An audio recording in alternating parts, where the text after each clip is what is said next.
say your brain's most creative in your sleep. See, they say in the sleep state, the brain thinks much more visually and intuitively. What is this? What is this? Maybach music. I like this Maybach. Sweet. As dream chasers, we accomplish that wide awake. Turn everything up a little bit in the headphones. Turn it on up. You ready? As my boy Fisticuffs would say, a.k.a. Dave Chappelle, turn them shits up. Here I come. You can't hide, nigga. I'm too damn fly. Sipping all of this purple, it got me too damn high. They say they down for the team, but playing Man, too damn sides. it's really good to hear from DJ Drum, because I just realized I ain't heard from the dude in a minute.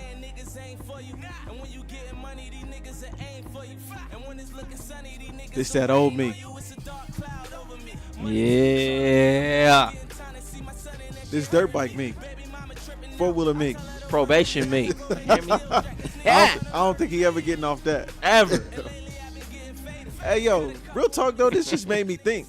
I think uploading your own music to SoundCloud killed the DJs, bro. I ain't heard a mixtape with a DJ hosting it in a minute. Remember you used to get the Jeezys, the dedications. Yeah. Where them been at? They gone, man. Like you said. It feel like SoundCloud killed that because it was, you know, Like, I don't need a record label. I don't need a host. I don't need none of these motherfuckers. So, you know what I'm saying? I'm going to do it all myself. Khaled was ahead of his time because he like, I ain't hosting shit. I ain't heard shit. I'm going to just have all y'all rap and sing on it, but I'm going to say it's my it's CD. It's my Hustling song. ass motherfucker. Right. I ain't heard nobody host a CD since Peso. Hey, shout out to Peso. Do you remember when Khaled was on tour and he was on stage just jumping around while everybody else, like, he was just letting the record play? Yeah, So it was fiendish. and he just jumping around, and I'm like, why would you go see Khaled perform and he ain't the one rapping or singing? the ultimate flex move. I mean, it's Khaled, bro. You know what I'm saying? We the best. Shout out to him. So, anyways, welcome back to the ITL podcast. I go by the name Johnny Will. It's Nationwide Nate. Cartier King cashing in. And as always, thank y'all for tuning into the Amateur Professionals. We got a lot on the agenda this week. Plan to get some sports topics in. But as always, we are going to lean towards the bullshit because that's what we do. And since we were talking about my guy Khaled, I got to play, what he was bopping around to on stage. That he don't say a word on here, but another one. We the best. Oh, he got We the Best. So he got a couple of I don't know if you could take it. No, you wanna see me naked. I wanna Hey, be it is a the hit. baby. Spin. Now let's speculate. Do you think they get anything on the back end of those, or is it just paid for doing the feature and then he keep all the back end money since it's his song? Oh, and I think they all get, back in. You know what would tell us They would that? have to. You think remember when CDs used to have a book and you could read who got any credits on there? Yeah. I think we would need that to really go in and see. They would have to because, like, Damn, I missed the CD books. 100,000 for a verse. Let's say they got that much for a verse. That was a fucking hit. So that 100,000 ain't nothing compared to how much money that song made. And do you think Khaled got 100,000 to pay them, and then rely on just making it back? Or you think people like Chance giving? I think the label is Yeah, paying that's that true. money. I don't think That's it's true. coming out of Khaled's bank account. Matter of fact, I know it's back in because he got a track with Jay-Z and Beyonce, and I doubt they just taking a cut, Right. taking upfront money, and then just like you can keep the rest of it. No, they definitely can, cut out the proceeds and royalties and all that type of shit. I mean, I need to learn how to make some fucking beats. For real. Make some fucking beats. Do a 937 anthem, another one. So we had a lot that took place this past week. You got the trade deadline approaching tomorrow. A lot of stuff has been in the rumors about Anthony Davis. I think the Sixers made a power move with Tobias Harris. But before we get to any of that, we're gonna talk about Super Bowl reactions. We all picked the Rams to go in there and win. Although I said I didn't think they would win, I just was rooting for them to win it. Nationwide, what happened? What the fuck happened? Shit, boy, Genius couldn't figure out that defense the Patriots played. They played a lot of zone. I guess, the Rams have a lot of their success versus the men, so they switched it up on them. You didn't get Ty Gurley going. I don't understand why he wasn't getting any carries. And as far as it, we know there hasn't been any reported injuries. I know he's dealing. Do you believe it? No, I don't, because I know he was dealing like a knee injury towards the end of the season. They held him out at like the last game of the regular season due to the knee injury, but they try to play it off as like he's 100% in the playoffs. I think it's more to it because you just don't give a MVP candidate the ball like in the biggest game. You don't do that. Now I'm not sure where you had Jared Goff.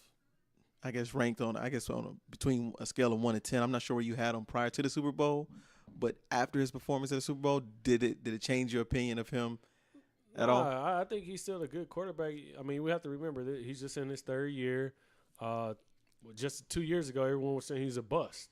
So he's been able to turn his career around. The Rams are one of the best teams in the NFL the past few years. So I think he's a good player. But a lot of his success is built off Ty Gurley in the running game. Yeah, got to get him going. Get the running game going. They set up all their play action passes and things of that nature. So without that going, it kind of hurt their entire offense. But just the Super Bowl as a whole was just a dud. I mean, even the Patriots' performance, they won the game, but it was a dud. You talking about 13-3, lowest scoring game in Super Bowl history. All the fucking commercials was horrible. I was waiting on I was waiting on the defense to call the offense out. Man. I was waiting on Marcus Peters and them and be like, well, we did our job. The offense ain't fucking show up. I'm gonna say this, bro. I mean, let me say this. Like, regardless of how shitty you thought the game was and how bad the call was last week in New Orleans, them teams earned their way to be there. So, the result of the game is the result of the game, and I'm not gonna complain because, they've been busting their ass week to week to get there. You know what I'm saying? So it is what it is. Personally, I didn't enjoy it too much, but it happened. You know what I mean? So, Hey, we talk about the Super Bowl though. I The know, Super Bowl I became know. It happens. That's just bad. Nah, Yeah. I mean, but you had games where it's not a lot of scoring and it's just good game planning on the defensive side. And, we got the longest punt ever in Super Bowl history, so we got that to say, we did get a record. Hey, we got a But, record. but the main thing I want to say is that one person pretty much lost this game, and it was Aqib Talib. We should have seen this from afar, hindsight 2020, obviously, but we should have known that they was going to put Aqib on a number one, which is Edelman. Mm-hmm. And Edelman's strengths is Aqib's weaknesses. I mean, Small spaces, quick, like his hips aren't on the level to check somebody like Edelman. Edelman was So killing he was everybody, just though. it was a lot of Got that Aqib shit, though. too. But here's So- the thing, though. For as great as Edelman was, he didn't score one touchdown. It didn't produce It's- scores. I know, but it's not all about touchdowns. It's about those 140 yards that he got to put them in position to get points. And obviously there wasn't a lot of points, so those few that they got were key. So just the Patriots' greatest strength of the quarterback being on time, which Brady is, and being able to actually get the ball led to the receivers and actually throw people open, that's the key. You know what I'm saying? Instead of like throwing most, did that.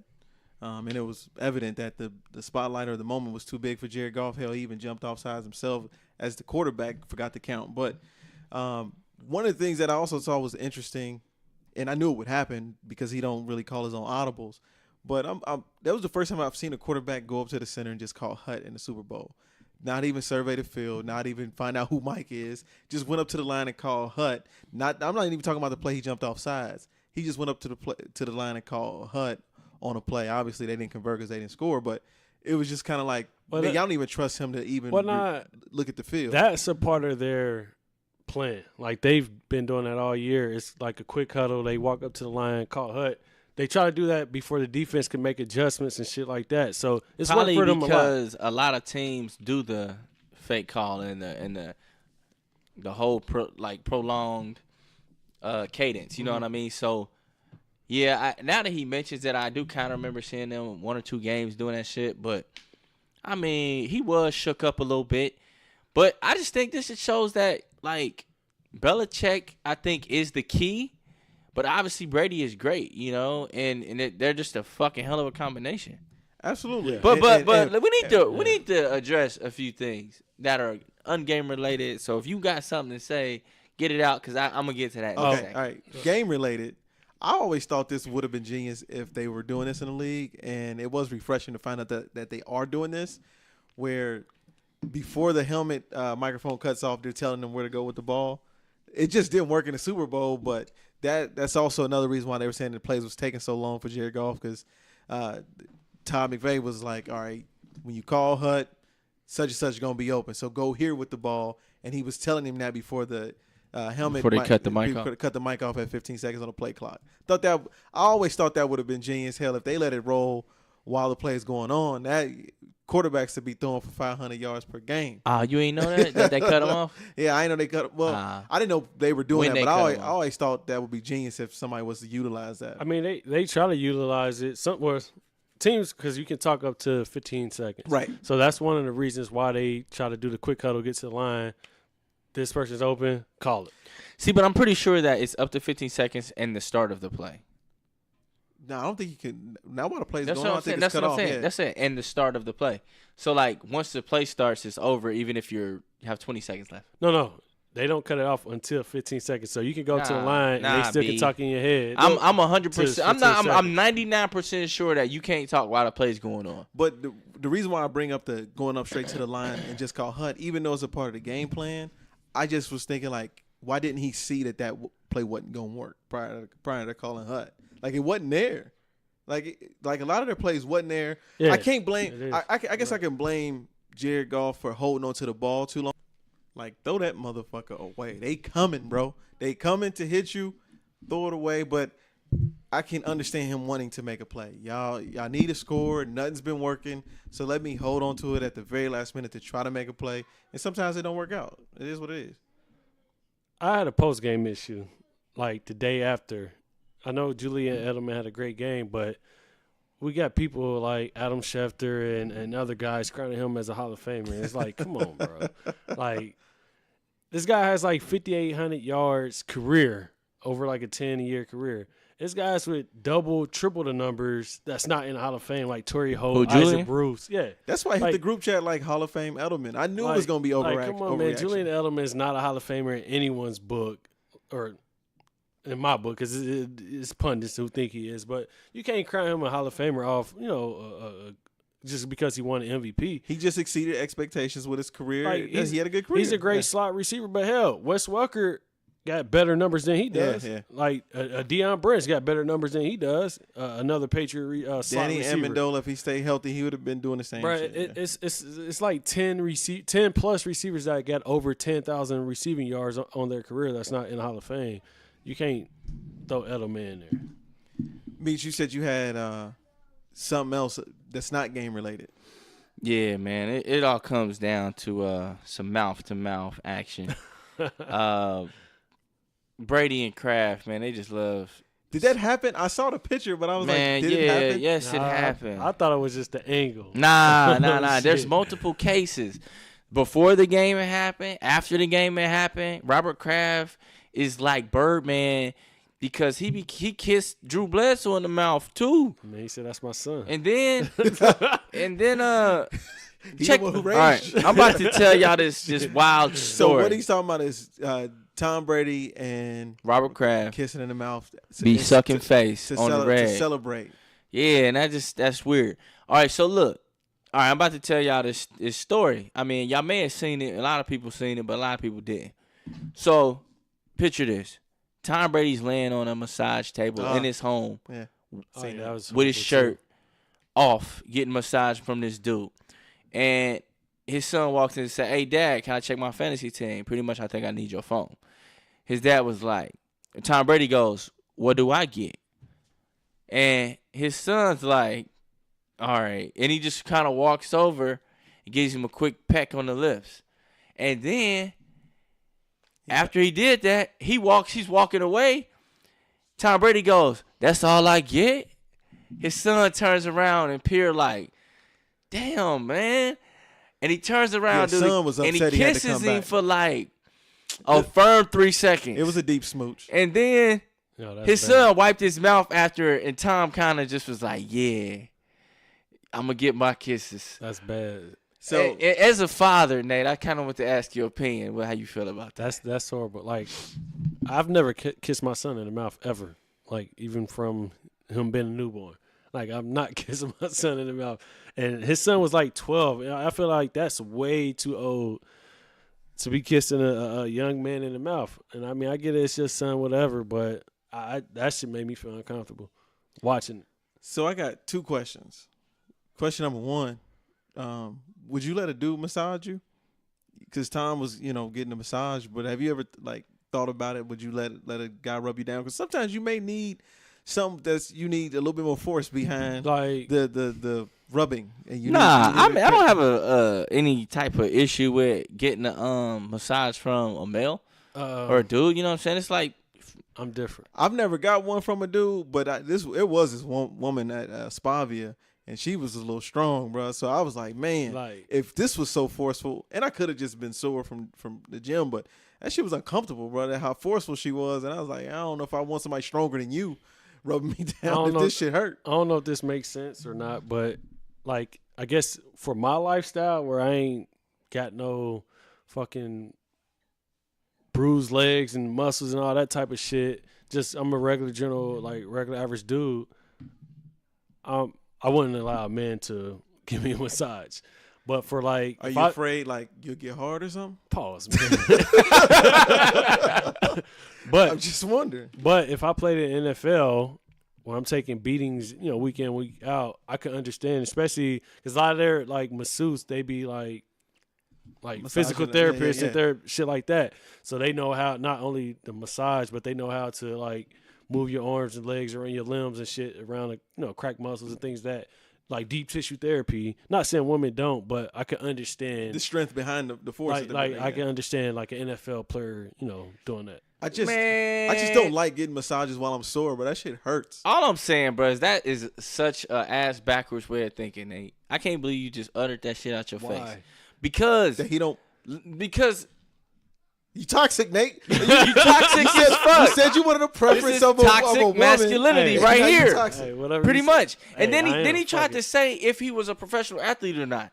Pretty much you're getting a massage either to feel better. Okay? You may not get a massage often now due to the fact that you're not a professional athlete and you're not out here abusing your body, for a sport. But at the end of the day, it serves the same purpose. So it's like, if you're a straight male and if you're not wavering, it's like, okay, fuck, Alright. you know what I'm saying? It's the goal is to get the ache out. So when I don't you- give a fuck who's giving it. When you go on your couple's massage with your significant other, go ahead and get the nigga. I have, motherfucker. It's a fact. It's happened. See, like I said, my thing is that one experience from that lady who was a little forceful turned me off of that.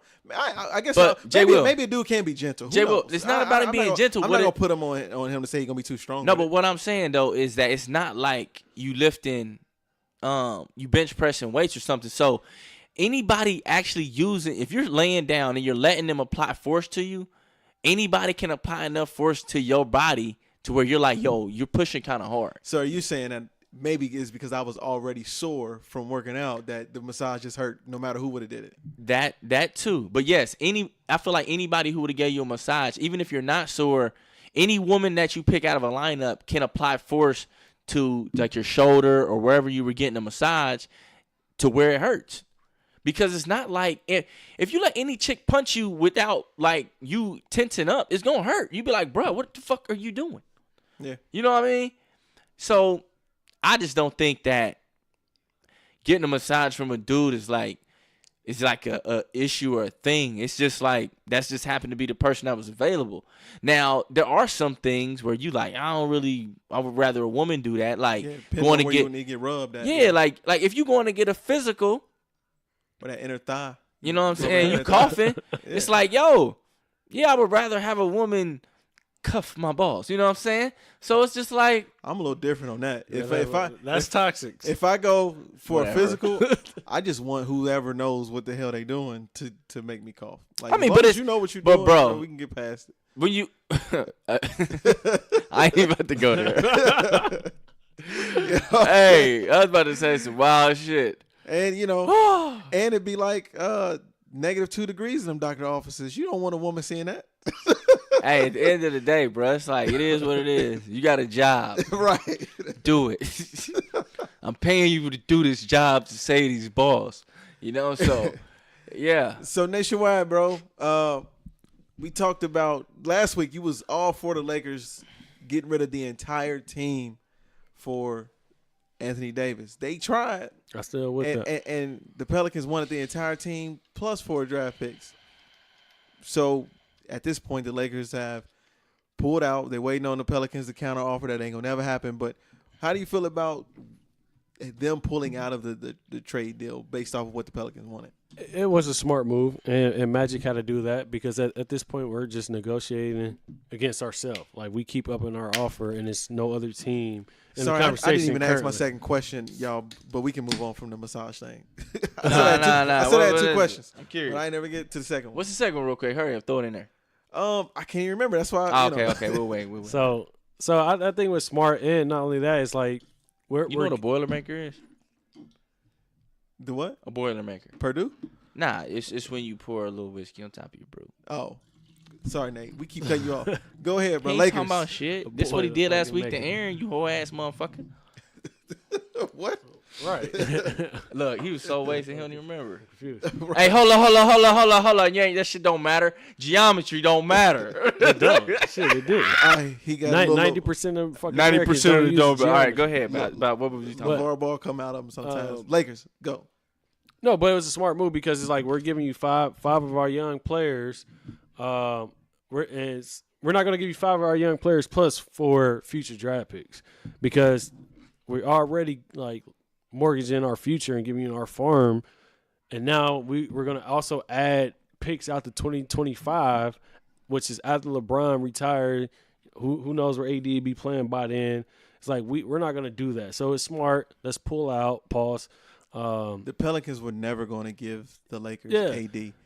And They were just sabotaging the Lakers. And I think Magic is a smart guy. Like AD, is at the end of the day, he was an option, and we would love to have him, but he's not the only option out there for us. We're still in the free agent market. We're still going to be in an AD market, like come off season, because if things don't fall right for the Pelicans with, Kyrie staying in Boston or the Knicks getting the first pick in the draft to where they could build great packages around those different assets, the Lakers might get a better trade to where they can keep one of their young guys. So it is what it is. So, all right. So at this point, the Lakers got to bank on Kyrie leaving because then they can start pulling players off the table like you mentioned. But it's still this season to play. And right now, Magic offering up everybody in the kitchen sink, even the cure is what they say. He offered the cure. They said he offered the cure. But look at the state of the Lakers right now. They literally quit yesterday. So based off of the status of the Lakers right now, even Kuzma said he may have the bird box during this trade deadline. But all right, if you had to assign blame, Magic, LeBron, Luke Walton, Meech, those three, who if you had to split up the pie, do you divide it evenly? Who gets to blame? Magic, Luke Walton, LeBron, based off the state of the Lakers locker room right now. I mean, you gotta go Luke. Percentage, what you give him? Luke get like 20, and I mean, LeBron get like 1, and then you give 79% to Magic. You can't publicly trade all these people and don't trade them. I don't think it was ever meant to get public. It don't matter, bro. It's 2018, It's bro. 2019. Yeah, It's always gonna be. it's always public. Not It's like necessarily. nah, bro. Nah. It's like necessarily. okay, you hit them with the hey, look, straight up. I'm about to offer you these players. Are you gonna take this deal? You know what I'm saying? And it's just like when you officially put it on the table, you better be damn sure you sending these people away because bro, you ain't got time for them to be coming back, man, losing. You know what I'm saying? I don't think it ever meant to be public, but because it's the Lakers and it's LeBron, that shit's gonna get out. Like the Porzingis trade, that shit went public. That shit happened. It would surprise everybody. Nah, it it involves was. another team, so maybe in-house at the Lakers, you can talk to them about being private. Oh, But yeah, the Pelicans yeah, gonna put it out. Yeah, right. But I don't really place any blame on Luke Walton, to be honest, at all. Okay. Like my blame is going. Wait. The status of the locker room I'm talking about, not necessarily offering the trades. Okay. I really don't put down Luke Walton. I'm going maybe like 60 Magic, 40 LeBron, because like LeBron, this is what LeBron brings to the organization. We seen it in Miami or Cleveland the first time around, Miami, then back to Cleveland. This is what he's bringing. He is bringing that quote unquote toxic environment, if you want to call it that. What KD said, he does bring that, But along with that comes with a lot of winning. It's a lot of trips to the championship. So most organizations live with that. But I don't think Magic put a great team together. And this is going back to the beginning of the year when the Lakers started off 2-5. We had this conversation. We got a lot of guys that's just 1 year stopgaps because we want to save or we still want to have that money available come this current summer to sign free agents. But not only that, we have a lot of players. Like we have 12 guys that could actually be in any team's rotation. Like, there's no separation. Like, outside of LeBron, there's no separation between anyone on our team. So that's why everyone is complaining about minutes. The young guys are not really, being able to stay on the court and get developed. The vets think they're better than the young guys, so they feel they should play more. And that's what it all boils down to is complaining about minutes and rotation. And that's because there's no clear separation. Like, when you think about, like, Golden State, you know who their top 8 players are. Those are the top 8 players that's going to play majority of the fucking game. With the Lakers, everybody feel like everyone feel like I should be in the game. You know what I mean? So, like, a lot of it goes back to Magic, but I just want motherfuckers to pump the brake because we wasn't expecting to win a championship this year, anyways. So that's how I came to the decision I made with that way. I'm even dividing the pie on blame. I'm going 10% Magic Johnson on the blame. I'm going 20% Luke Walton. And I'm going 70% LeBron James on the blame of the status of the locker room, and here's why. So I give Magic 10% because, number one, it's Magic's job to go get assets for the Lakers, to build a championship team. That's his job. So if you're a player and you're upset at the GM by putting you on trade block, then you just got screwed up from the get-go. Right. That's what he's there to do. I give him 10% because the expectation going in was not to win the finals, but to be competitive in the playoffs. And as soon as Anthony Davis became available, it was like, let me pounce on it. As he should, but again, that's still some of the blame because the expectation given in the beginning, you're not holding up to it. I give Luke Walton 20% because he's a coach. He's having issues with Mike Beasley, calling him bro. He's having different spats with other players in the locker room. So he's kind of losing control of that, probably because he's around the same age as LeBron, and LeBron got to respect him first. Yep. I give LeBron the bulk of it, and I'm a LeBron guy, but I give LeBron the bulk of it because, number one, LeBron, he's had the media attention for as long as he's been in the NBA. So you can't tell me that he can't leverage some expectations or some behaviors for players that get ready to go through this. You can say, I went through this with the Cavs they were my first stint. This is how it's going to be. When I was with Miami Heat, it was just like this. Trade rumors, this is how it's going to be. This is how we got to move, y'all, because they're going to be on me. Went back to the Cavs, same ordeal. This is how we got to rock, y'all. And then you come to the Lakers, you've been through this a million times. Now, any normal person in the world would be like, bro, I'm tired of this shit. I ain't about to worry about nobody's feelings but my own because I'm tired of having to be that leader. But this is what you signed up for, LeBron. On top of all of that, though, and on top of managing the morale of the locker room, it doesn't help, and I've been saying this for a couple episodes, it doesn't help when you praising Klay Thompson for 40 points on 4 dribbles, when you posting a song talking about Kyrie, remember this, when you out here recruiting AD and your team that's in your locker room is like, damn, we don't get none of the love. So I'm putting 70% on him because you got to manage the current locker room you have, even though you actively recruiting everybody else. Let me be critical of LeBron a little bit because, like, and this is on the court. Like, we know his, off the court acumen and all the things he's doing for the community. We know he's a great player. But I've been critical of him, somewhat. I used to say he wasn't clutch. We can move past that. I always say he's a guy that's never satisfied with his roster. He always feel like he has to have the best. He's never been like, man, just give me enough, man. I'm gonna get over the top. No, I want everyone. You know what I mean? And he don't deny that. But I don't think two critiques. I don't think he's really the best teammate, to be honest. Like, and everyone gives him like credit as being a great teammate, great leader. I don't know that he is. Like, he's a great fucking player, so he overcomes a lot of that shit. But I don't know he's a great teammate. I guess you could speculate that his locker rooms become cliquish. But I think most of them you think would be cliquish because if you look at the Cavs, it's him, J.R. Smith, Tristan. Like, he got his squad, and then it's the rest of them. Right. Right now with the Lakers, who he rock with? Rondo? Beasley? Yeah. But he's always been, like, I feel like quick to, like, push players out. And maybe that's because he's like, I want this guy. Go get him. I don't give a fuck who you trade. And I don't think that makes for a good chemistry in the locker room. Another thing is, I don't know he's coachable. Like, we all could say he's never had a great coach in his entire career, but let's go back through the history of, like, some of the best players. Don't put that evil on him, Ricky Bobby. Let's go back through the history of some of the best players. Who was Phil Jackson before Michael Jordan? Nobody. He was a fucking assistant coach, a CBA coach. I don't think people crown him as a great coach. Who was Pat Riley? Pat Riley was a fucking TV analyst for the Lakers before he got to the bench. You know what I mean? Who was Popovich? Popovich was a fucking head coach or assistant coach, moved to a GM, and then they brought him back to the bench. All these guys, it wasn't like these guys had great careers, great resumes before they got these players and they just made these players better. All these guys was just random guys that got in a good position and they allowed to grow and develop as coaches. Spoelstra might have been a great coach.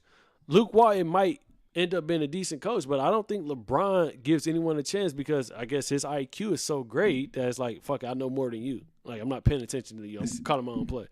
I think what you're saying may be accurate.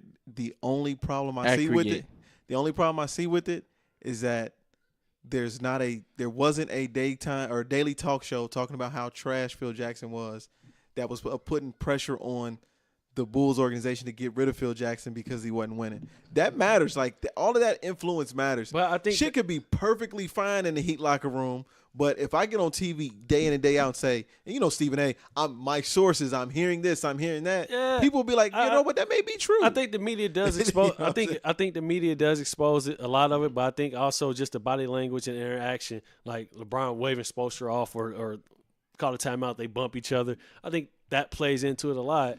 Obviously, we was younger, but, like, I'm sure Jordan did some real ill shit to Phil Jackson. Probably. Yeah, You know probably. what I'm saying? But it's not like, oh, Phil's not a great coach, let's fire him. Remember when Greg Pop said, Kawhi don't talk to me, and we all thought it was a joke? Big facts. Right. He really don't talk to your ass. But I don't know, man. It's just like, at some point, I just want LeBron just to go fucking play and be I thought great. he could have did something with this squad as far as competitive in the playoffs. Like, with the squad he has now, I was like, yo, LeBron and this young nucleus, they going to make some noise, and who knows? Now, I will Till say, next season, at least. Now, with Luke Walton, he's probably not the right coach for this team, and it's from the standpoint. He just said, don't call me bro. Like, well, but it's from the standpoint because I feel like he's attempting to coach like he got the Warriors roster. Like, we can't play up and down, like shoot the ball at will. We don't have those players to do that. Like, we have to have some type of philosophy, some type of offense and ball movement. As the great Chauncey Billups said a couple of days ago, if he played for Luke Walton, it'd be hard for him to listen to Luke too because you wasn't better than me when you played. I'm actually a champion in LeBron's case, so it's going to be hard for me to listen to you because I don't think you know more basketball. But that's bullshit. Well, I guess because they played at the same time. Yeah, that's what he's saying. Yeah. Like we played at the same time and you wasn't better than me. Because I was about to say Spoelstra, Pat, Phil, ain't one none of them niggas anything in it, but they're older. They're older. Yeah, I get it. So would you listen to Coach Barnes? would you listen to Coach Joe Mack? Oh shit, you wouldn't. Right. Y'all crazy.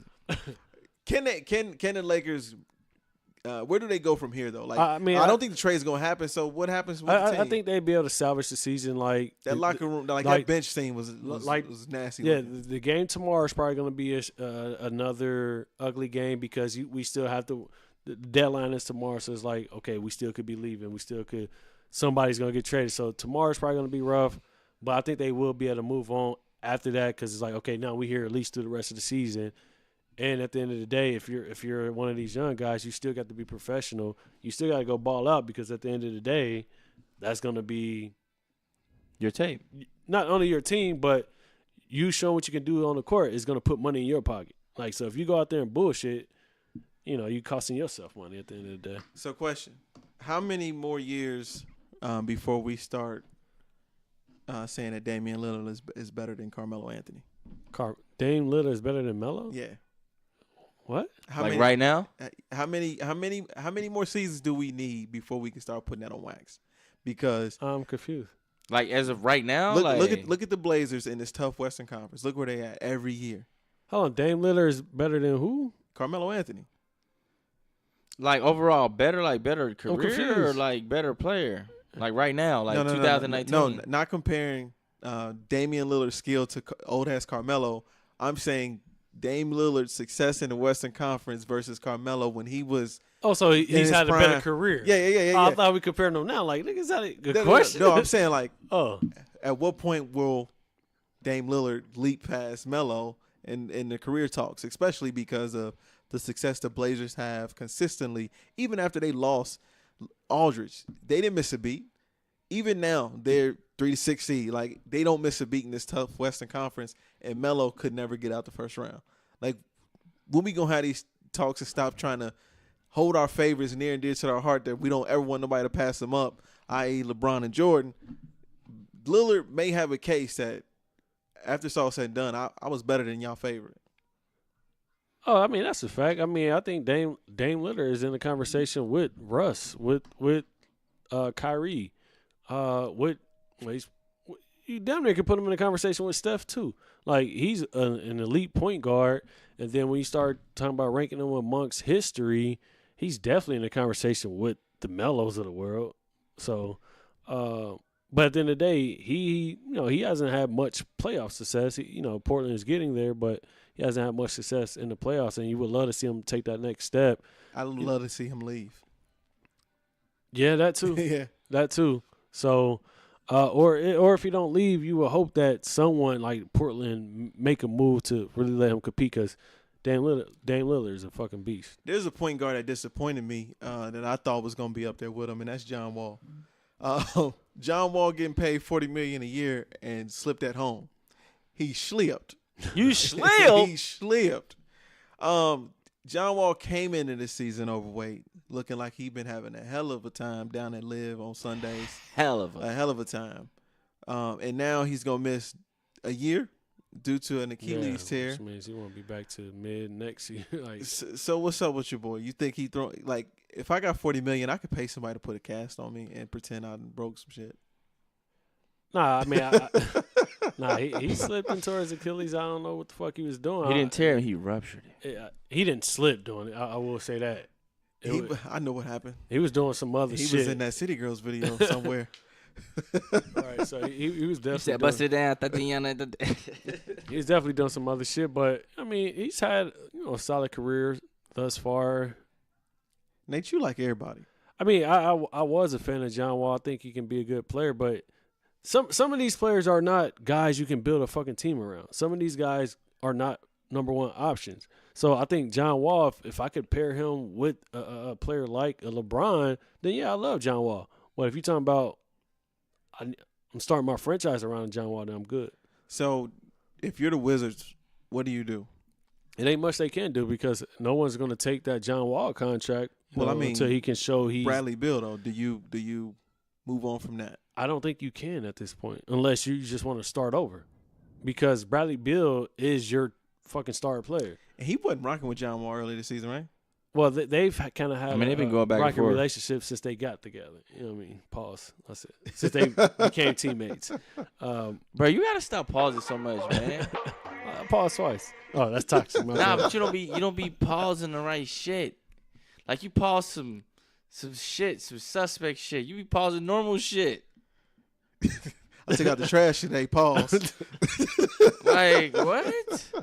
But He just don't want no mistakes, right? Like I don't want no confusion. Me and the Nah, bros but- went and got Chick-fil-A. Pause. Pause. If we'd have got McDonald's, that'd have been man shit, huh? Man, shit. Had you But said not- you not- ate you straight punk. Big Macs. you can't move on past Bill. They're gonna have to build their team around him, and then when John Wall get back healthy, he's gonna have to find a way to fit in around a Bradley Bill led team. So 76ers. They're loaded. They're going all in for real. So is this year or next year? This year. Are they title contenders with this move? 76ers Yes. traded for Tobias Harris. So now they have Jimmy Butler. Jimmy- Tobias Harris. Mr. Australia. Ben Simmons, JJ Embiid, Redick. JJ Redick. 21 Embiid. Simmons. I mean, Yeah. they're 21 Simmons. Their entire starting lineup averaged more than 18 points a game. They're all in to win the championship this year. Now, I don't know how all that's going to work out chemistry-wise because at the end of the day, Pause. it's only one basketball Pause that, on the bro. floor. Pause that, bro. Guys can't have chemistry, bro. It's only one basketball on the floor, so they're going to have to figure that out. But they're definitely a contender in the East, easily. How long before Jimmy Butler say, I'm all the small forwards you need? How long before Jimmy Butler look at Tobias Harris and be like, I'm all the small forwards y'all need? What the fuck is he here for? He here to pass me the ball? Like Darius Miles said about LeBron? he can pass me the ball? No, all jokes aside, though, I think the Sixers, man, they putting together some nice pieces to really make some noise. It's just their team don't ever seem to have cohesion, though. And And that's I think maybe Ben Simmons, they probably like, look, he ain't going to ever be able to shoot. So we're just going to have him focus on distributing the ball and being point guard, and we'll get some scores. And they just like giving up on him developing any type of jump shot.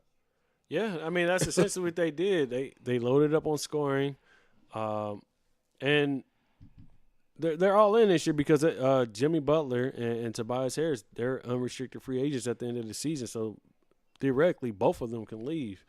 But even with this team, I think Ben Simmons is going to have to be able to hit a fucking jump shot for them to do anything in the playoffs. He just can't be dribbling the ball up the court and looking to pass because motherfuckers ain't going to respect him. And, they be playing 4 against 5. At the end of the day, bro, you don't got to shoot threes. You don't got to be able to hit jumpers to win championships. Ask Shaq. What chance do you give them in a 7-game series against the Warriors? I like the Warriors for it, too. Oh, you give them 2 games? Yeah, I give them a better chance than the Cavs had. Man, you crazy. Ain't nobody better than LeBron's cast. He don't even believe that shit. Hey, pause that. Pause it. Nobody's better than LeBron's Cavs. So the Black Mamba was back. And it was funny that we say that because we act like Tracy McGrady wasn't in an interview with him. But he talked about James Harden and the way James Harden is playing right now. And obviously, it's ball dominant. He's shooting all the shots, 30s. It was one point Darren thought he took 80 shots. tripping. I was like, come see me. But Kobe said he don't think James will be able to win a championship like that. You agree? Yeah, I agree. And he's not hating on James Harden game, and he wasn't saying like James Harden isn't good enough to win a championship because had Chris Paul not got hurt, the Rockets might have been the champions last year. He's just saying this current style, they're playing this ISO ball, let him dribble the ball all 24 seconds and then put up a shot. That style of play isn't going to win. They're going to have to get more ball movement. Chris Paul come back. They get Capella come back to pick and roll, come back to life. So, the Houston are, Did that you say team. Chris Paul? I said Chris Paul and then Capella. Bum. Oh my God. Don't ever mention his name in anything of success. So once they get their, their nucleus of players back, they get that, that extra firepower. So where basically, they got James is doing what he got to do right yeah, now. to carry the team. Yeah. He's doing what he got to do to carry the team, but it's not good enough to win a championship. And Kobe's saying that from experience because he's been there where he put up all the points in the world and couldn't get out the first round. It's shit like this that when it make headlines, it's always a head scratcher because I'm like, James Harden don't have a championship. So as they say, where's the lie? Like, Right, yeah. you know what I'm saying? It's like he don't have one, and it was evident last year when they missed those 22 threes. Like they need to do something else. And I guess it was a headline because it's one Kobe. of those not even Kobe. Well, yeah, part of that, but it's a OG hating on one of the young people nowadays, whatever. Like that's big in hip hop. So I think that I can't say though, as great as James Harden has been, he hasn't seemed to be getting all the love for his performance. Like people ain't really. That's that's exactly MVP. what Kobe said. He said he's doing such a crazy thing that people are starting to downgrade it. Like it's easy. Well, he's a favorite to win the MVP this year, right now. No, I'm not talking about that. I'm talking about, I guess, social media fanboys Well, of but he's the greatest. Well, here's But the you thing. hear me though? Yeah. But that's what I mean. That's exactly what Kobe was saying. Well, no, I think that, but also do this in the playoffs. Yeah, We've seen you dominate yeah. offensively the last 3 regular seasons, and then you disappear in the playoffs. Do it in the playoffs, and I think that's why people were just like, all right, whatever. Do you think it's, when Kobe was going for 40 in the month of February, and it got to a point to where it was like, yo, he trying. You think James Harden is at that point to where people think he's trying to Hell not get it? yeah. Every 40, day. Bro, or- he be having like 20. Had 20 points with 3 minutes left, and he'll go out there and put that bitch up every time I don't until know. he gets 30. I don't know if he's necessarily trying to go out and get 40. I just think that's what he have to do right now because they don't have any other scorers on the team. Like, they didn't have any other scorers and no one else that could create a shot. So you just out here discounting Michael Jordan's son? Who? Doc Rivers? Eric Son? Gore? You just going to discount Eric Gore? Man, come on. You just going to discount P.J. Tucker, the king of sneakers? Why'd you say Doc Rivers? Because of Austin on the team? Well, he said Michael Jordan's son. I'm like, Jordan's son ain't in the league, so I'm like, gotcha. Doc Rivers. Gotcha, okay. For Austin. Gotcha. You just going to discount them? You just going to discount Austin? Yeah, I'm discounting them. Yeah. Speaking of Austin Rivers. But you know what? the main thing he just admitted is that Chris Paul's the bum of his parents. I never said that. But, okay. But you said he don't got no help. Chris Paul's playing. He's healthy. He's only been back like 3 games. 3 whole games, and he can't do shit. Speaking of Austin Rivers, this just shows you how good people are in the NBA. And I think we were talking about this like just maybe last week.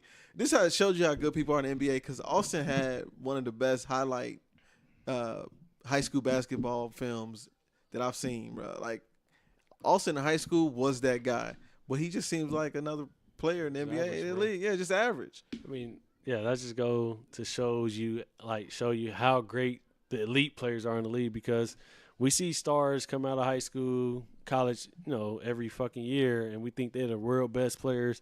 Nah, go bro. on to be stars in the league, and it don't happen like that. Nah, a lot of it has to come with situations and green lights, bro. Period. If somebody was telling Steph Curry to go stand in the corner like Daquan, his ass wouldn't be Steph Curry. He'd be His ass Steph would Curry. He'd be a good ass fucking. He'd just shooter. be a good ass corner shooter, bro. He'd be JJ Redick or better. But what? Who's Okay. Steph? But what I'm Yeah, saying, geez, bro, is Do you think some players like assert themselves and be like, I know this was what I was told to do by the coach, but I'm going out here and getting baskets, or you think they get their ass snatched off the court? no, if they but try? that's exactly what happens. Is some players do it, and then eventually the coach has to submit because he's scoring at an efficient rate. So if Mark Jackson had never happened to Steph, which prior to Mark he was pretty much average, everybody was kind of like, yeah, that's Davidson kid, But then he got empowered by Mark. Like, these are 2 best shooting guards in the league. And everybody's like, shut the fuck up. Like, no, they're not. You have Kobe out here with whoever the fuck is the second person on his team. And then next thing you know, they out there creating their own offensive style. I mean, opportunity and situation, has a lot to play into it. But at the end of the day, talent is talent. So, like, you're not going to take an average player in the league and just, all right, we're going to put you on fucking the Bulls and give you the green light. And he just because he got the green light, he's going to be a star. I ain't saying average, bro. I'm saying that it's exceptional talent, but if they go to the wrong situation, then they will be bogged down and look like a bum, and next thing you know, they out the league. I just think that's real. I think that's real for average. I think that's real for average players. A star gonna be a star wherever they go. But Nate, especially in basketball, football situation. But what about the case of like Victor Oladipo though. Like once he got on the But he Pacers wasn't and was bum. allowed, But he wasn't wasn't a allowed to, bum, he was though. allowed to have a green light. Then he What do you mean he wasn't a became bum? he was not a bum. He I'm not saying he was a bum, but His opportunities were limited. That's No, it. I Yeah, get yeah, that. yeah. I get that. But he's not gonna. He wasn't a bum, and just because he never had the opportunity, now all of a sudden he's out the league. He wasn't that Yeah, bad. yeah, yeah. Like, yeah, he underachieved his first few years in the league, and he not only that, he worked on himself. Like, cause from the move from What'd he OKC, from the move. Pause. Now you should see the motions though Like, that he did with it. from the move from OKC to Indy, like he hired a trainer, put up videos. You can see how he transformed his body. Pause. Don't act like he ain't play for the You Magic. ain't gotta keep pausing. I mean, he averaged 15, 16 points a game his That first 2 ain't years in the shit. league. That ain't a bum. That's far from a bum. 15 points a game in the league now get you like 35 million. Yeah, that's I feel far like, from yeah. a fucking bum. Ain't You know what I nobody mean? call him a bum. I'm just saying that he wasn't no superstar. Right, yeah. It was the opportunity in Indiana presented him to be a superstar. But like that, but he still had a talent and he worked on his game to develop to where he go to Indy and they like, oh, he can go to the next level. So Fuck all that. If Kwame Brown would have been given an opportunity Like- to like- lead a team, that's what I'm getting to. Kwame Brown don't give a fuck where he went. He wasn't gonna be a good player. he was gonna be a bum regardless. Yeah. But he wasn't that great to start off with. That's what he's That's saying. what I'm saying. That's Yeah. his point. But I mean, you got the guys, you know, like who that big motherfucker, Jaleel Okafor. You know what I'm saying? He been balling lately because he got an opportunity. Damn, Harrison Barnes got traded for Justin Jackson and Zach Randolph. Yeah, let's go, Mavs. So- Get this money. I'm starting to realize this, that when like there's certain situations to where the way you really feel about something or what you're maybe thinking or opinion of something, of a situation, is better left kept private because of the way it would be received by the masses. So we didn't get a chance to talk about Jussie Smollett's situation last week. Last episode was a little bit more under the influence that I thought we would be super irresponsible to talk about it in that state. But Jussie Smollett, reportedly he was attacked by MAGA supporters. They put a noose around his neck. They poured bleach on him. They attacked him at 2 a.m, said, "We gonna kill you. Aren't you dude from Empire? We gonna kill you." And they called him a gay slur and a racial slur.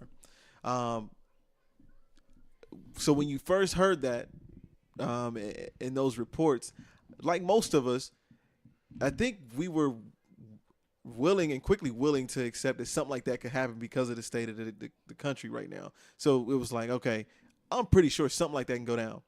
Now, with more time has gone on, it's clear that he was assaulted and beat up, but with the lack of evidence to support what went on, for those that come out and say, wait, I'm not really quickly sure to believe it, that becomes insensitive, so to speak. But if that's how you really feel, why can't you say it? Why can't you say, I really don't believe that may have transpired, without it being not supporting the two causes that he's rocking with, which is the gay community and the black community? Is it gonna be toxic or it could be victim shaming? It's definitely toxic or victim shaming. Now, when I first got the text, like, hey, did you see this? When I first read the headline, I was like, damn, that sounded like an Empire script. That was my first reaction because that just seemed wild. And I was a little shocked that it would happen to a celebrity, because it was like, that would happen to somebody, everyday person. But to a celebrity, it seemed like a script. Not that I thought it was fake initially. It just seemed like a script. But then I saw a tweet that the Chicago police put out that said, we've reviewed hours of footage. We cannot find assault on video. Now, assault does happen without video. It's been going on without video for years. But in this day and age, everything's on video. So I was just like, interesting that they could see, because they put in the tweet, we don't see the assault, but we see him in the video alone. But think about it, he was Chicago downtown, so it's cameras on every fucking corner, every building. Especially Like- if they say they see him. Yeah. So like if this was just like some random neighborhood in Chicago, I can understand it not being video, but you're downtown. What I will say is I hope it's true, like his story, because I don't want black people starting to put out false allegations these times. Yeah. Like this ain't the time to play the race card when it's not necessary, to get people emotions roused up and things like that. for some false allegations. So I hope it's true. You know what I mean? But I mean, there's a lot of conflicting stories that then came out regarding. Why does the it feel incident, toxic to not rush to support? Like if you don't immediately be like, I believe him, I'm rocking with him, then you are part of the problem. Well, cause I guess speaking from we're all black straight men. Yeah. So there's already this issue with black men don't support black women, and then also black men don't support the LGBTQ community. So why I didn't want to talk about this drunk. So if we come out and doubt shit, then it's immediately, oh, you're not supporting our causes or things of that nature. Yeah, but yeah. black women and the LGBTQ community are, two of the segments of black people that go hardest for black men when it's police brutality and all this other shit. So I get it, but so it's like, I don't care if you're in the wrong, you family, so we support. Yeah, but we can't do that. Like, we can't. I think it's okay for us to question things. Like, from this allegation to rape allegations to all that, I think it's okay to question things and want evidence before you say, oh, this did or did not happen. Like, I shouldn't be forced to rush to judgment. Especially like in cancel culture times. Yeah. It's you'll be so quick to jump out on the ledge to then end up feeling stupid when you learn the whole story. Right. It's evident that he was assaulted. So would it be bad if people want to be upset at the people who actually did the assaulting rather than rushing to, I guess, to agree with what he's saying? To say, I would rather be pissed off at who actually did the crime. Right. And if it turns out it was them, then we'll be pissed off about it.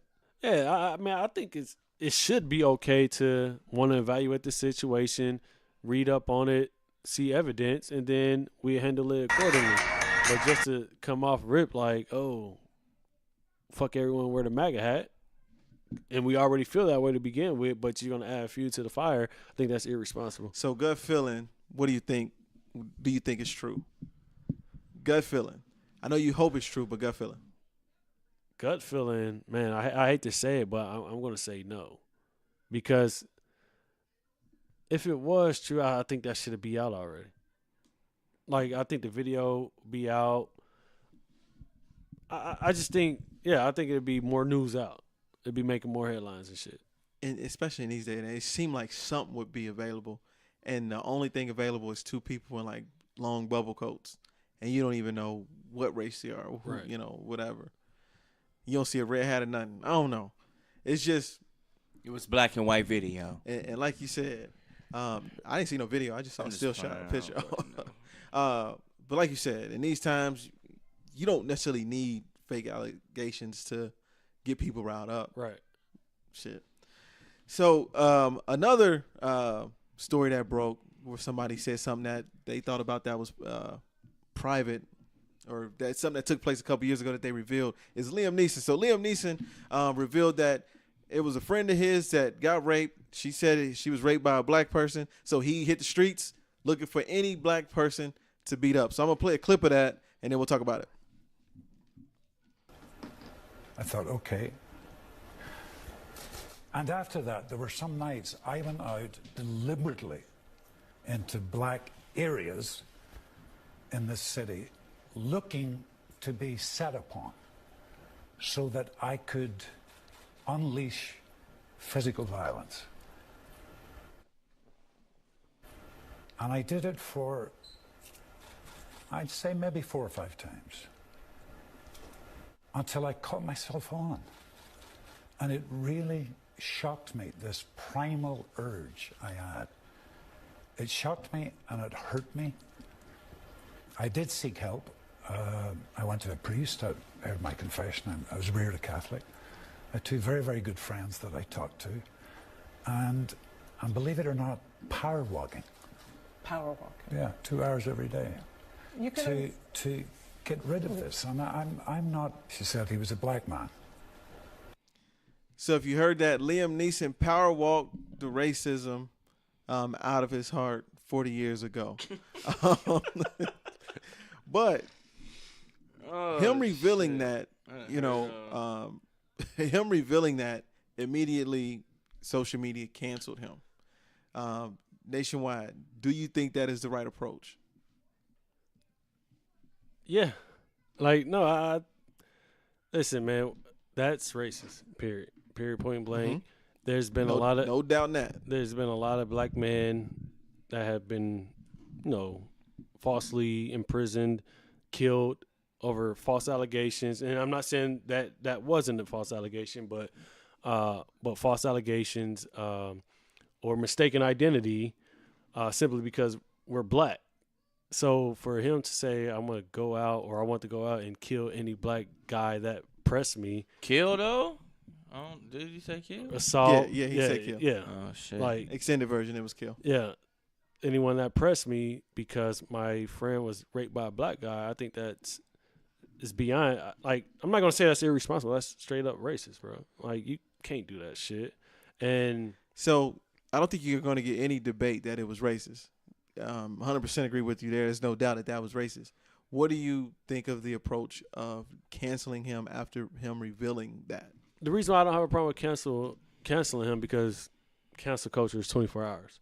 Like, so. Oh, gotcha. Like, so, 3 days from now, it's going to be like, we forgot about this shit. But what it does, like, to be honest. Right. But what it does, it provokes a conversation. It starts a conversation that, typically cancel culture, as a result of the cancel culture, it starts a conversation. And it should highlight that another reminder that, yes, racism still exists. Like, I don't know how many times we have to continue to remind, white people or just, society as a large that shit like this happens on a regular basis. But it's just another reminder of it. I think the climate of what's going on, obviously he has to see it because we all see it. Him revealing that tells me that he started to feel guilty about some previous feelings that he had because he didn't have to expose this. He didn't have to say anything about it. He's promoting a movie. He didn't have to say anything about seeking somebody. He could even told the story and left race out of it. So when I initially heard it, I don't think I was as outraged as everybody else. I was like, okay, at least we know who our neighbor is. I'm a huge component of knowing who your neighbor is. Let them tell you how they feel so then you know how to rock with them or not rock with them based off of them exposing their true feelings. So the canceling, I just was waiting on somebody to then take this moment to say what Nationwide said, which is this shows to prove that anytime there's an incident involving a black body, the black body is not always in the wrong. So take this as an example. So whenever something happens, it's not, well, what did Trayvon do? Or what did Mike Brown do? It's not always in the wrong, and this proves it. Also, I thought people would use this as a moment to say, if he's able to change his mind, this is if you believe that he's changed his feelings. He's changed his feelings on people of color. I need everybody to follow suit like he did. You can come up out of the way that you feel. And I just also thought to myself, if this is what we're advocating for, to get the majority to stop oppressing the minority, and if they one day say, you know what, I've had these feelings, I no longer feel this way, would we even accept it? Like, do you think it would be accepted if what everybody's fighting for comes to fruition and people are like, I don't feel like this, I don't have this hatred anymore? Would it even be accepted, or would it be like, all y'all fuckers are canceled because now you've admitted it? Man, listen, bro. I understand what he did or attempted to do is mad ill, and on the surface definitely looks racist. But in the that ain't surface. That was racist. I mean, just listen though. So, like I said, appears to be racist, definitely from what we heard. But obviously he came out later. That's not obvious, but he came out later and said, if it was a Jewish dude or Irish dude or a redhead guy who she said raped her, I'd have been out there looking for all the redhead dudes to get this flame. You know what I'm saying? So, yeah, it is racist to attack a race specifically for one person's actions who happen to be that race. But I'm not here to save Liam. It's just that, we do have to use him as an example of, one, you can't expect people to change unless they actually reveal what the problem is and what their problem is. So, we just gotta give him an opportunity to right his wrong and maybe support some of the black community with what's going on, with our struggles as a community. So, people change, man. I don't like canceling nobody. But some actions definitely needed. But he didn't hurt anybody. Let's make that clear. He didn't come in contact with anybody who was aggressive. So we can even use that as a example that the black community isn't all aggressive or angry black women, angry black men thing. So I don't know. It's just the way you look at things. I definitely feel we need to hold him accountable. But I also agree with Nationwide saying this situation should create another conversation. But it takes me back to another conversation to where it says black people are too forgiving. He revealed this, and almost immediately it's like, well, I ain't gonna really hold him accountable for it like that. We'll move on for it because it was maybe 40 years ago, or I believe it was, if it would have been anybody had it not been a black person. It was that quick to forgiveness. So, Nationwide, you agree with that? Do you think like there's too quick of a forgiveness period? Well, you said cancel culture 24 hours. It's way too quick of a forgiveness period. Black people are fickle, and you toxic now with that comment. I mean, we are, bro. Social media activists are fickle. Like, we're fickle, and we don't stand up and use our power of numbers and our muscle to really provoke change nowadays. And like, I understand we have to hold him accountable, but how do you hold him accountable is the question. Like, we just gonna monitor, make sure he never say any other racist shit. Nah, let's see you actively do things with the black community to really see if you change your way of thinking. I would say holding him accountable is applying the pressure that's being applied now, I guess, to where certain things are canceled for him. So he's been canceled from the red carpet, I believe, from some upcoming event. I don't know, but something that has to do with the new movie he's in. He can't appear for the red carpet of that movie premiere. Maybe that's it. The fucking movie premiere itself. Yeah. So that type of holding accountable, but some tells me he's holding himself accountable because I don't know why he would reveal that unless he's burning up inside, feeling guilty about something. I don't know why he revealed it. I mean, I don't know, but it's an ugly situation, and he exposed shit that people think on a regular basis. So one other thing before we get out of here, the internet, as you said, Nationwide, is so fickle.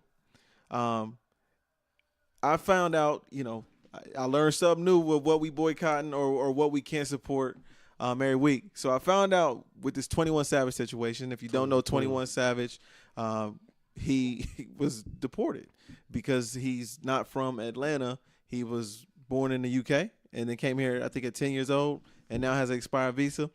So with like most of anything, when something happens on the internet, it becomes a meme, it becomes a gif, it becomes something that people laugh at. In this situation, 21 Savage is not memeable. People are really taking offense to maybe putting a British accent on some of his music. Saying the shooters that he had in the UK are like a British army. Like, they don't like it. So there's a beef that sparked like maybe 3 hours ago because of these type of memes. So Chris Brown posted a meme of 21 Savage with a British accent. Hop out the 4-door with the 440 was 1, 2, 3, and 4. Chilling in the corridor. Wow. Your dad is 44. Wow. And he still calling man for a draw. Let him know. Wanna see him? Let's go. Boom. And the caption on this video says, "Come on, fam, stop playing with demands." With demands them. Obviously playing on the accent that, people are saying 21 Savage has now.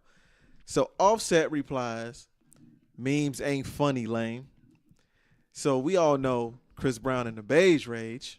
So he replied to Offset with all the fucking smoke. He said, oh shit, Siri's trying to talk. I didn't say your name. He said, fuck you, little boy. Better worry about what you got going on and focus on you, in quotations. Focus on you. All this cap on IG is what's lame. Your energy wasn't like that when I came to the Drake show in LA. If you don't get your hip hop, hippity hop to the hip hop, whatever he's trying to say. Oh, rappers alike. Maybe that's what it is.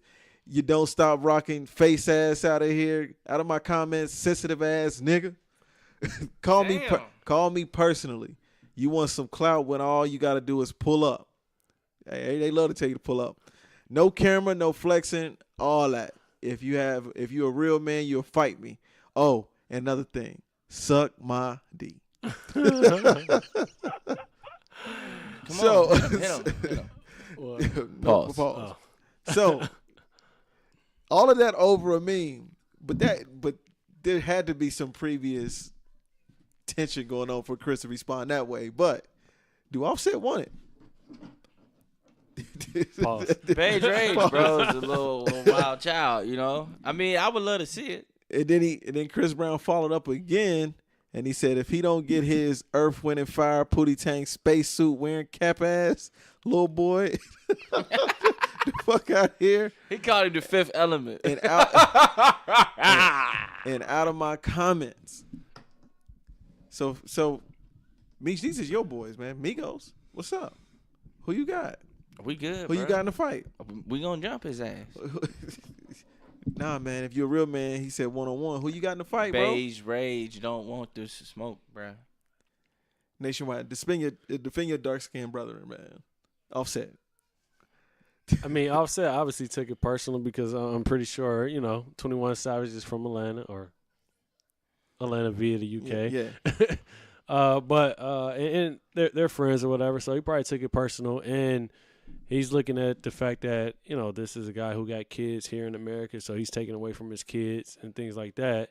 So I can understand why he don't think it's funny, but we know in the world of fucking internet, ain't no one above these jokes. But it's like it ain't like Chris Brown created the meme.